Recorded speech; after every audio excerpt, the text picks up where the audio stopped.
It's funny how a question from the 8th century can suddenly feel like, I don't know, like an urgent late-night text message demanding an immediate answer. Oh, yeah, totally. Right.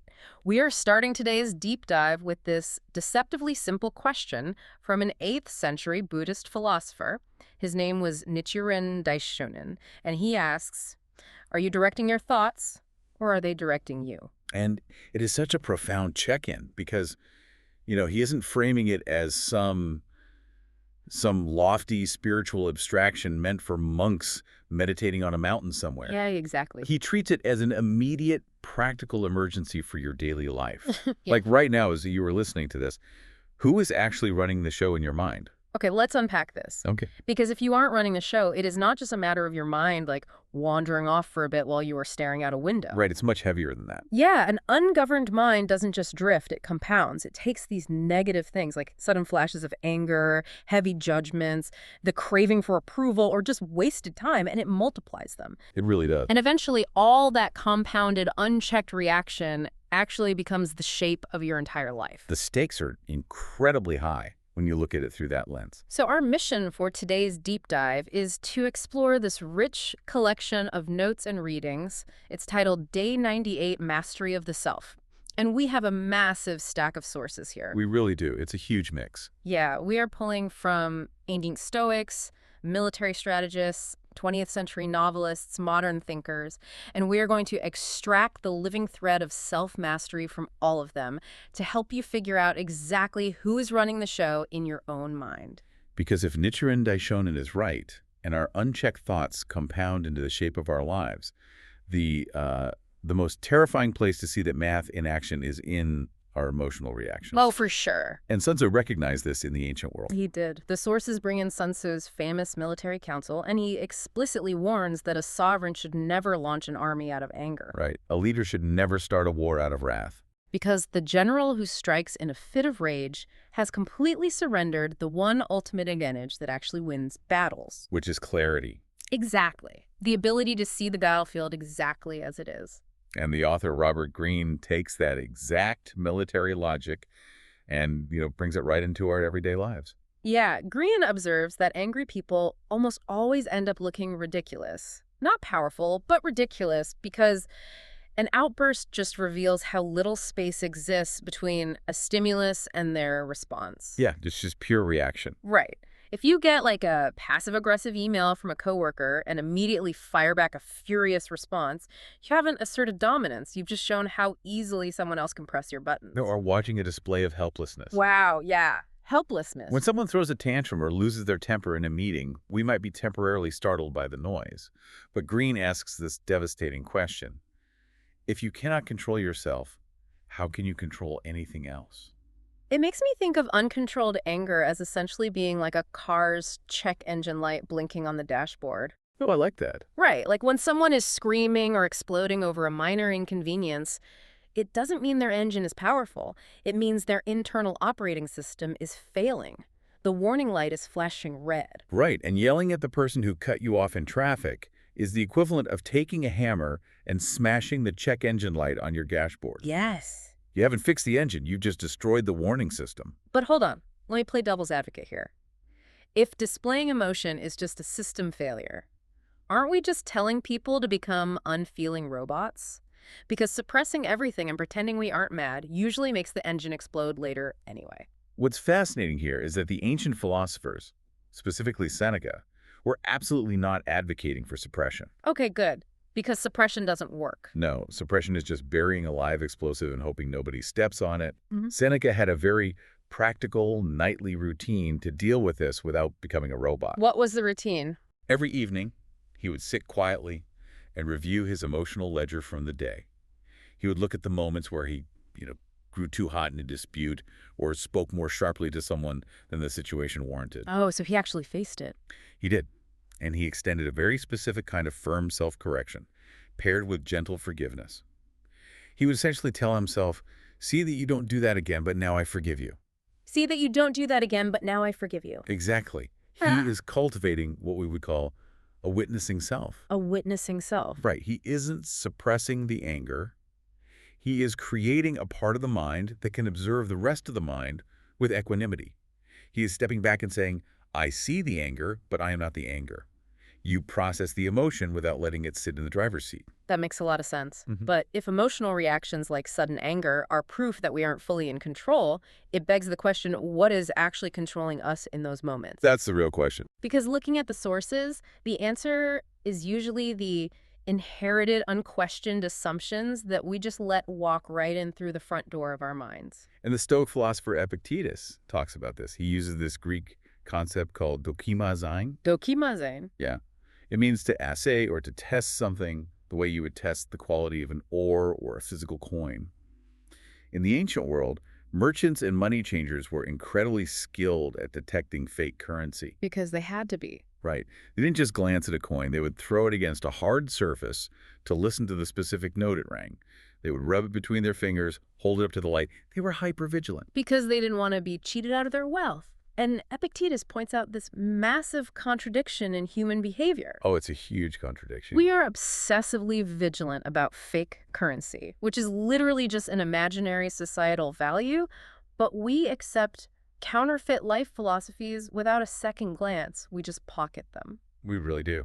Someone hands us the idea that wealth equals happiness, or success means working yourself to the bone, and we just accept it as true. We don't rub those ideas between our fingers or listen to their ring. We just build our entire lives around them. But wait, physically biting a coin or throwing it on a table is easy. How do you actually assay a thought?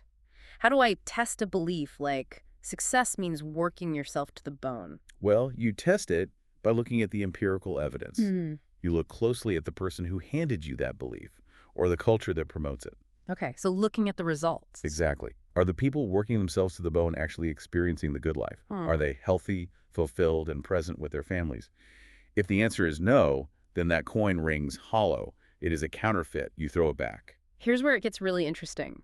Accepting these unquestioned societal beliefs is like downloading a massive software update for your brain. Oh, that's a great way to put it. Right. That pop-up window appears with like 500 pages of terms and conditions about how you should live, what you should buy, and how you should feel about your career. And we just mindlessly click, I agree, without reading a single word. We don't even scroll down. Exactly. You are installing an operating system built by someone else, and you have no idea what it is programmed to do to you.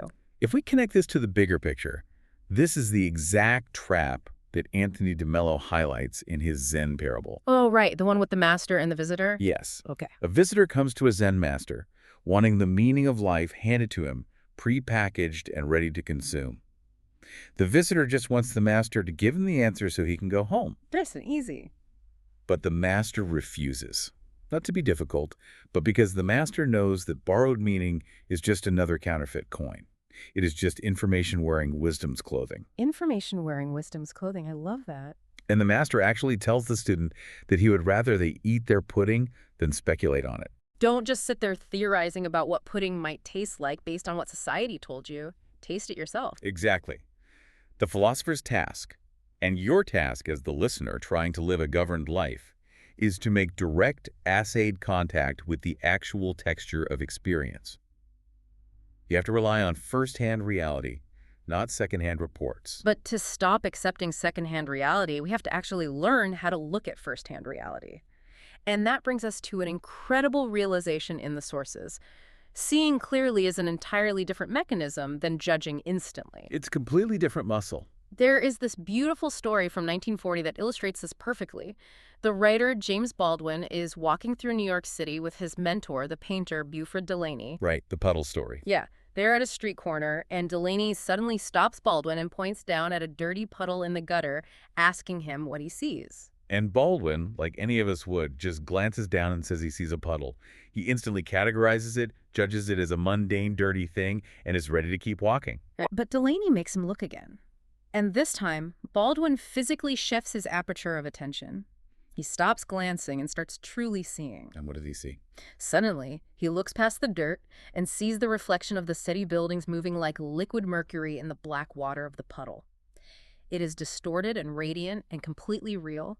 It was there the whole time, he just hadn't looked. This capacity to look past the initial judgment is exactly what made Marcus Aurelius so legendary. Right. The Meditations isn't a book of facts. It is a training manual for perception. Aurelius possessed a trained eye that violently resisted the tyranny of the first impression.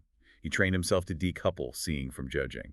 And the sources point out that he could find profound philosophical truth in, what was it, the foam on a wild boar's mouth. The foam on a wild boar's mouth or in an olive rotting on the ground, things most people would instantly judge as disgusting or useless, he could just observe. Which is so hard to do now, because in our modern world, we have an absolute obsession with judging. The author Ryan Holiday writes about this in Daily Dad. He really nails this issue. He does.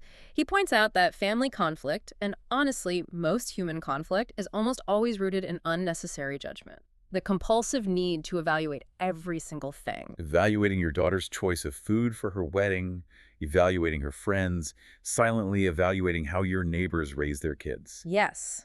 Holiday notes that this compulsive evaluation is actually a desperate attempt to maintain control, but it is a behavior that actively drives people away. It pushes everyone away. But wait, let me push back on this on behalf of the listener. Isn't having opinions and evaluating things just part of being a smart, engaged, critical thinker? Like, if we don't evaluate the people and situations around us, how do we possibly navigate a complex world? The Stoic concept of moderation clarifies this perfectly. They aren't advocating for moral relativism or walking through life with zero opinions. Okay. What they're saying is that an overabundance of opinions is a crushing, exhausting weight. Marcus Aurelius reminds us that most things in the world are simply not asking to be judged by us. They aren't asking for our opinion. Exactly. We Yeah. can just leave them alone. Think about how much energy is freed up when you decide you don't need to have an opinion on a stranger's life choices. And if you tie this back to our very first topic, anger, most anger is just violated judgment. Wait, so when I get furiously mad at rush hour traffic, I'm not actually mad at the cars. I mean, the cars are just metal boxes existing in space. Right. I'm mad that the universe violated my completely made-up internal rule that my commute should only take 20 minutes. The traffic didn't make me angry. My own invisible rule did. That is exactly the mechanism. Someone didn't meet the standard you quietly set for them in your head, or reality didn't conform to your preference, so you get angry. Wow. The fewer unnecessary opinions you carry around, the fewer opportunities there are for your judgment to be violated by reality. Yeah. The result is a massive reduction in the anger you experience on a daily basis. That is a massive paradigm shift. But, if we're going to drop our constant heavy judgment of everyone else, we have to simultaneously drop our reliance on their judgment of us. Oh, that's the hard part. The trap of external approval is so sticky. We all want validation. But Ryan Holiday makes a brutally logical argument against it. He says the validators are completely unreliable. Totally unreliable.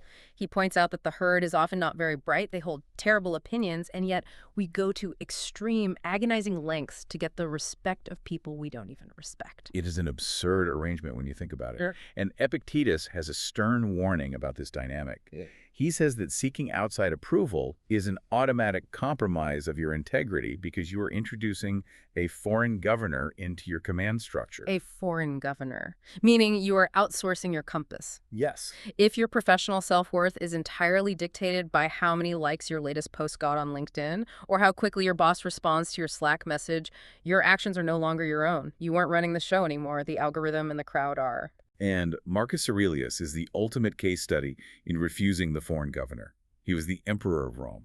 He navigated massive imperial-scale praise crowds, literally cheering him in the streets, courtiers whose entire job was to flatter him. And he navigated brutal public criticism. And he handled both the same way. His secret was remaining totally unmoved by both extremes.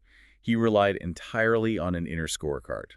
And there's that witty Ann Landers quote from the reading that sums this up perfectly. She says, "Don't accept your dog's admiration as conclusive evidence that you are wonderful." It's so true. Yeah. Unconditional approval without critical evaluation is just noise.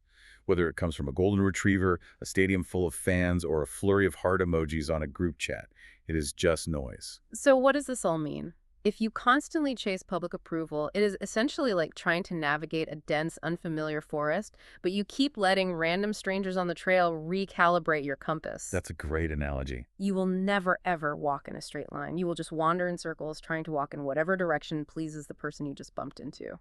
This raises an important question, though. How do you actually build that inner scorecard so you stop handing your compass to strangers? Right. How do we actually do it? It is crucial to understand that an inner scorecard is not arrogance.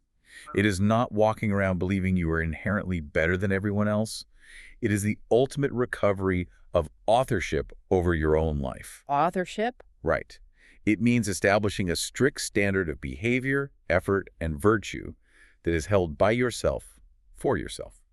You decide what a good day's work looks like, and if you meet that standard, you are satisfied, completely immune to the weather of public opinion. But taking control of the mind, managing that sudden anger at traffic, biting the coin on those counterfeit beliefs, truly seeing the puddle instead of judging it, holding that inner scorecard, none of this is a one-off event. No, definitely not. You don't just achieve self-mastery on Tuesday and then coast for the rest of your life. It is a daily practice where tiny inputs create massive outputs. And the sources break this down beautifully through what is known as Gandhi's chain. Gandhi noted the sequence of how a life is built from the ground up. He said, your thoughts become your words become your behavior becomes your habits become your values, and your values become your destiny. And the implicit mathematics of Gandhi's chain are what make it so powerful. It is not additive, it is multiplicative. Right. A slightly better thought doesn't just add 1 point to your life score. It compounds over time. And the classic concept of eudaimonia, which the scholar Edith Hall discusses in relation to Aristotle, captures this compounding effect perfectly. Eudaimonia. Yes. It's often loosely translated as happiness, but it is not a hedonic, fleeting, happy hour kind of happiness. It isn't the fleeting joy of eating a great meal or buying a new car. It is the deep, profound satisfaction of continuously, daily reenacting the best version of yourself. It is the quiet pleasure of doing what you are genuinely capable of doing, in the very act of doing it, even on a boring, rainy Wednesday. But Seneca warns us about the great enemy of this compounding destiny. He says we actively waste our lives obsessing over the petty administrative logistics of life. Oh, the logistics. We all do this. We stress out about the ping of constant notifications, clearing out an inbox that will just fill up again tomorrow, or managing the optics on a 9 a.m. Zoom call. We use those endless logistical headaches to actively avoid doing the hard, important compounding work of self-mastery. We invent shallow things to do to avoid looking at the big, difficult questions. Exactly. It is exactly like having a retirement account that relies on compound interest. If you put a few dollars in every single day over decades, that tiny input transforms into massive, unbelievable wealth. Yeah. Gandhi's chain works the exact same way with the ecosystem of your mind. The raw material of a single, well-governed thought compounds over the years into your literal destiny. Yeah. But if you never invest those thoughts because you are too busy answering mundane emails and reacting to trivial emergencies, the account stays completely empty. That ties perfectly into Mark Twain's famous quote near the end of the readings. Twain looked back on his life and said, I am an old man and have known a great many troubles, but most of them never happened. Man, that is the human condition in a single sentence. We spend so much energy fighting ghosts. It really connects everything we have talked about today. A governed mind refuses to project fears into a non-existent future. It stays close to what is actually here in reality. It assays the present moment and deals with what is real, rather than the exhausting simulation of what might go wrong. Let's bring this deep dive to a close and look at the journey we've just taken. We started with Nichiren Daishonin's 8th century warning about letting the mind master you, and how an ungoverned mind compounds negative reactions into a life you didn't choose. We covered a lot of ground. We really did. We looked at the ridiculousness of anger, the mechanics of testing counterfeit beliefs, and the heavy burden of our constant, unnecessary judgment. We explored how to rely on an inner scorecard instead of the noise of the crowd, and finally, the daily, compounding mathematics of eudaimonia. And the central through line of all these sources is that self-mastery isn't a miraculous personality makeover. It is a practiced skill. It is exactly like James Baldwin learning to physically shift his focus and see the moving mercury in the dirty gutter puddle. Which means the power to pause, to drop your endless evaluations of other people, and to look again at the puddles of your own daily life is a skill you can literally start practicing right now. The core question remains, who is running the show? And you have the power to answer that question differently today than you did yesterday. The ledger is yours to balance. We want to leave you with one final, lingering challenge to carry with you after this audio stops. The next time you feel that sudden urge to instantly react in anger, or the pressure to just adopt the crowd's loud opinion on a controversial topic, stop, take a single breath, and ask yourself, are you actually reacting to firsthand reality, or are you just trading in a counterfeit coin for a trouble that hasn't even happened yet?